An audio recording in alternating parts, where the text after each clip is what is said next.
ሁሉም ነገር ድብልቅልቅ ያለብኝ። አሁን ማረፍ ነው ፈልገው። ይህም ቀን ያልፋል። ስብራትን የምጠግን ጥሩ ሚስት ፈጣሪ ይሰጣል። እንደዛ ነው ብለሽ ነው? አዎ እርግጠኛውን ባርኮት እኔ አላውቅም ዝብርቅርቅ ያለ ስሜት ውስጥ ነኝ ይላታል አደይ። አደይ ደግሞ አይዞ መገፋትህን አትጥላው እና ደግሞ መገፋትህ ጥሩ ነው፣ ጥሩ የምትረዳህና ታጋሽ የሆነች ሚስት ፈጣሪ ይሰጥሃል ትለዋለች። ያን ሁሉ ለቤዛ ሳደርግ የነበረው እኮ አምኛት ነው ይላታል። ለመሆኑ ዴቭ የት ነው በማለትም ይጠይቃታል። ዴቭ ውጭ ነው ትለዋለች። ሰላም እንዴት ናችሁ በአለም ዳርቻ የምትገኙ የነጅሆም ኩኪንግ ቤተሰቦች፣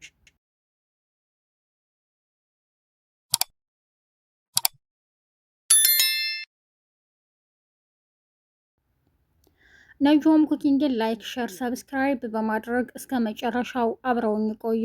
ሰራተኛዋ አደይ ክፍል 69ን ይዤላችሁ መጥቻለሁ። ባርኮት እንግዲህ ዛሬ ለአደይ ሁሉንም ይነግራታል፣ ምን እንደሚያስጨንቀውና ምን እያሰበ እንደሆነ። አደይም አይዞ ይህን ጭንቀትን ሁሉ የምታስረሳህ ጥሩ ሚስት ፈጣሪ ይሰጥሃል፣ መገፋትህንም አትጥላው ትለዋለች። ዴቭም ውጭ ላይ ከዳይመንድ እና ከንጉስ ጋር ተደባድቦ ወደ ቤቱ ተመልሷል። አደይም በጣም ተናዳለች። ለአንተም ይሁን ለንጉስ ምንም አይነት የፍቅር ስሜት የለኝም፣ ሁለታችሁም ወንድሞቼ ናችሁ። ንጉስ ላመጣልኝ አበባ ከሆነ እንዲህ የምትሆነው አመሰግናለሁ ዴቭ በማለት ትታው ሄዳለች። ዴቭም ይህን መናገሯ በጣም አናዷታል። አደይም ከባርኮት ጋር እቤት ቁጭ ብላ ታወራለች። ስለ ሁሉም ነገር እያወሩ ስለነበረ ድንገት አመሰግናለሁ እያለችው ዴቭ ይመጣል። ዴቭም ሰላም ናችሁ በማለት ተቀምጦ እና ተቀመጥ እናውራ ይለዋል ባርኮት። ስለ አደይም ማውራት ይጀምራሉ። አደይ የሚያስጨንቃትን ነገር ማድረግ የለብህም ይለዋል። ዴቭም በጣም ይናደዳል። ባርኮት ለምንድን ነው እንደዚህ የምትናገረኝ ይለዋል። እኔ ለአደይ ስሜት አለኝ፣ ደግሞ አልጠላትም። ያኔም የተውኩት አንተን ስለምወድ ነው እና ደግሞ የሚወዱት ሰው ተሳክቶለትና ደስተኛ ሆኖ ሲኖር ስለሚያስደስተኝ ስሜቴን ደብቄያለሁ ይለዋል። ምን ማለት ነው ይላል ዴቭ።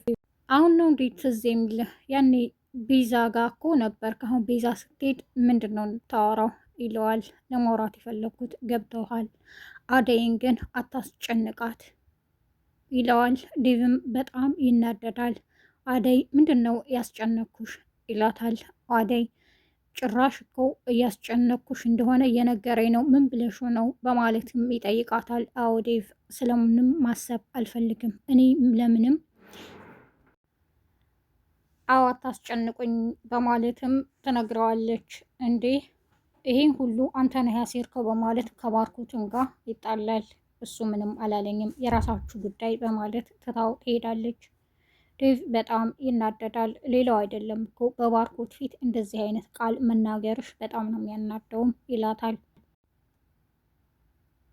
ፍቅርም ከሊዲያ ጋር ሂዳ ሊዲያ ጋር ጸብ ውስጥ ገብታለች። ድንገት ባርኮት ይሰማና ወደ ክፍላችሁ ይሄዳል። እንዴ ምን ሆናችሁ ነው በማለት ይጠይቃል። እኔ አደይና ፍቅር ሰላም ሆኑ ብዬ ደስ ሲለኝ ለምንድን ነው አሁን ደግሞ አንቺ ከሊዲያ ጋር እንደዚህ የምትገቢው ይላታል። እቺ ቀበጥ ናት፣ የምነግራትን አሰማም፣ ይሄን አታድርጊ አድርጊ ብላትም ምንም አሰማም ትለዋለች። ባርኮት አትመናት፣ አደይን እኮ እያስመሰለች ነው እንጂ ምንም አይነት ነገር የተቀየረ ነገር የለም፣ አደይን አሁንም ታሰቃያታለች ትለዋለች። ባርኮትም ይደነግጣል።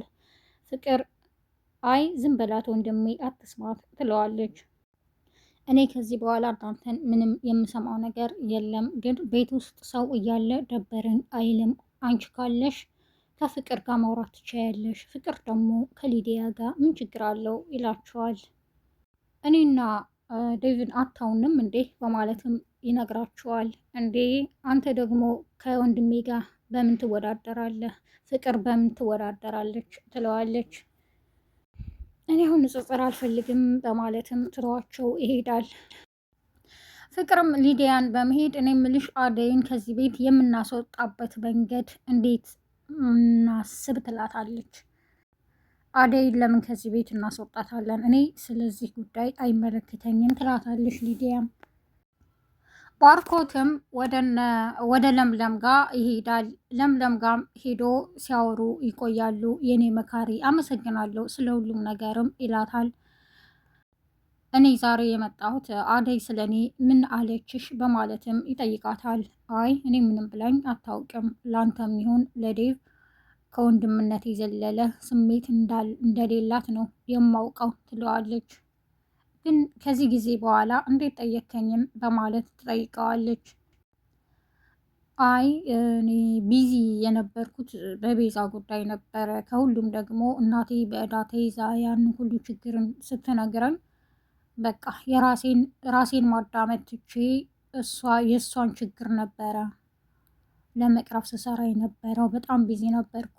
አሁን ግን ወደ ራሴ ተመልሼ ማሰብ ጀምሬያለሁ። ሳስብ ደግሞ አደይን እንደምወዳት ነው ያወቁት ይላታል። ለምለምም በጣም ትደነግጣለች። ከዚህ ጊዜ ሁሉ በኋላ እንዴት ነው ለአደይ ስሜት አለኝ የምትለው? እዛ ስትሄድ ነው ትለዋለች ድጋሚ። አሁንም ለምለም አይ አይደለም ራሴን ሳዳምጥ እንደዛ ነው ያገኘሁት ይላታል ባርኮት። በቃ ስለሁሉም አመሰግናለሁ ቻው በማለትም ይሄዳል። መንገድ ላይ ሲሄድ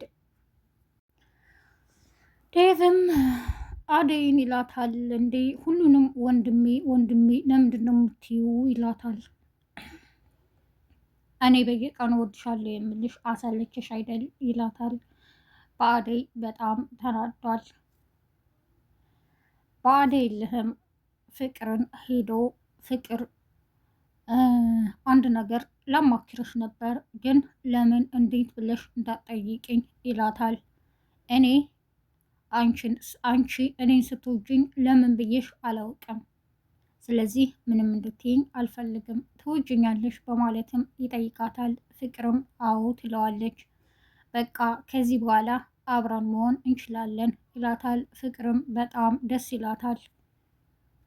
ፍቅርም ወደ እናቷ ደውላ እማዬ አንዴ ነይና ሁሉንም ቤት ስርዓት አስይዥው፣ ሁሉም ቤቱን ሁሉ ጥሩ አይደለም ትላታለች። ባርኮትም መቼ ነው ትምህርት የሚጨርሽው? ፍቅር ወደ እናቴ ጋር እንሄዳለን ይላታል። እኔ ምልህ ግን ዴቭ ከኛ ጋር ይሄዳል ትለዋለች። እሱ ደግሞ ምን ሊያደርግ ይላታል። አይ ዴቭ የሌለበት እኔ አልሄድም ትለዋለች። ባርኮትም ከለምለም ጋር ተመልሶ ይመጣል። ድንገት መንገድ ላይ አደይ ወደ ለምለም ልሄድ ነው በማለት ወታ ስለነበር መንገድ ላይ ከርቀት ያያታል። ከአቶ ንጉስ ጋር እያወራች ነበር። ንጉስም አደይ እንዴት ነሽ ደህና ነሽ ይላታል። ልትሄድ ስትልም እጇን ይዞ አደይ በጣም ናፍቀሽ ነበር ይላታል። ባርኮት በርቀት ስለተመለከተ ደስ አላለውም። አደይም እኔ በሄድኩ በመጣሁ ቁጥር እጄን ይዘህ የምትገፍታት ሴት አይደለውም በማለት ንጉስን ትነግረዋለች። በጥፊም ትመታዋለች። ከዚህ በኋላ እንደዚህ አይነት ጥያቄ እንደዚህ አይነት ነገር እንዳታነሳም ትለዋለች። ባርኮት ይመጣና ለምንድን ነው የምታስቸግራት በማለት ንጉስን ይደበድበዋል። አደይም ትደነግጣለች። እንዴ በእጅህ ሰበብ እንዳይሆንብህ ለምንድን ነው እንደዚህ የምታደርገው ትለዋለች። ነይ በማለትም እጇን ይዟት ይሄዳል። ፍቅርም ዛሬ በጣም ደስ ብሏታል። ውድ ቤተሰቦቼ እስካሁን አብራችሁኝ ስለቆያችሁ አመሰግናለሁ። አደይ ከባርኮት ጋር ትሆን ይሆን ወይስ ከዴቭ ጋር? መጪውን ክፍል አብረን የምናይ ይሆናል። አብራችሁኝ ስለቆያችሁ አመሰግናለሁ። መልካም ቀን። አዲስ የምትመጡ ቤተሰቦቼ ላይክ፣ ሸር፣ ሰብስክራይብ በማድረግ የነጆም ኩኪንግ ቤተሰብ ይሁኑ።